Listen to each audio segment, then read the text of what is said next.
అంతర్జాతీయ యోగా డే సందర్భంగా అందరికీ కూడా శుభాకాంక్షలు తెలియజేస్తాము.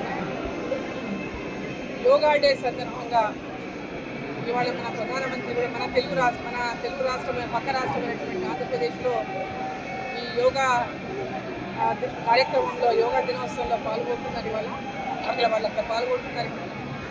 సో మన ప్రాచీన కాలంలో మనమంతా కూడా మన పెద్దలు పురాతన కాలంలో యోగా కానీ ధ్యానం కానీ దానికి ఉన్నటువంటి ప్రాముఖ్యత కానీ ప్రత్యేకత కానీ మళ్ళీ మన న్యూ జనరేషన్స్ అందరికీ అందించాలి.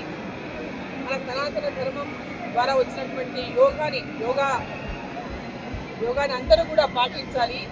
ఆరోగ్యం కోసం మన యొక్క శరీరంలో ఉన్న అన్ని భాగాలు అంటే మన ధ్యానం ద్వారా మన యొక్క మేధస్సు పొందడానికి కానీ శరీరంలో ఉన్నటువంటి ప్రతి అవయవం కూడా ఆరోగ్యం ఉండడానికి కానీ మరి యోగంలో ధ్యానం ఇవన్నీ కూడా మనిషిని ఆరోగ్యకరంగా ఉంచడమే కాదు, ఆరోగ్యంతో పాటు చాలా హుషారుగా యాక్టివ్గా కూడా ఉంచగలుగుతుంది అనేటటువంటి ఒక పెద్దలు ఆనాడు ఏ విధంగా అయితే ఈ యొక్క ప్రాచీన కాలంలో వీటన్నిటిని పాటించేవారు.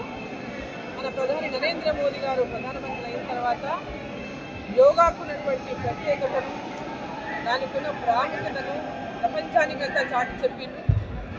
వారి యొక్క విశేషం వల్లనే ఇవాళ ప్రపంచ యోగా దినోత్సవంగా జూన్ 21 ప్రకటించడం జరిగింది.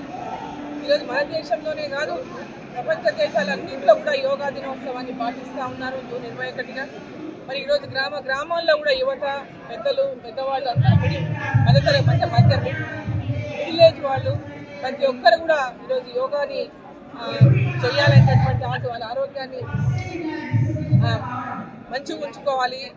అంటే మన శరీరంలో ఉన్నటువంటి అన్ని భాగాలను కూడా ఈ యొక్క యోగా ద్వారా ఆరోగ్యకరంగా ఉంచవచ్చు అనేటటువంటి విధంగా ఈరోజు అందరికీ కూడా అవేర్నెస్ని క్రియేట్ చేయగలిగింది యోగా డే. సో ఈరోజు పెద్ద ఎత్తున ఇక్కడ కూడా చాలా పెద్ద ఎత్తున పాల్గొన్నారు. పిల్లల దగ్గర నుంచి పెద్దవాళ్ళు, మహిళలు ప్రతి ఒక్కరు కూడా ఈ యొక్క యోగా దినోత్సవం సందర్భంగా పాల్గొన్నారు మహబూబ్ నగర్ ఈ యొక్క పాలమూరు పట్టణంలో. సో వారికి అందరికీ కూడా యోగా డే సందర్భంగా శుభాకాంక్షలు తెలియజేస్తా ఉన్నా. ఇది దినచర్యగా మార్చుకొని ప్రతి ఒక్కరు కూడా ఆరోగ్యాన్ని పొందాలని ఈ సందర్భంగా కోరుకుంటూ అందరికీ యోగా డే శుభాకాంక్షలు మరోసారి తెలియజేస్తాం.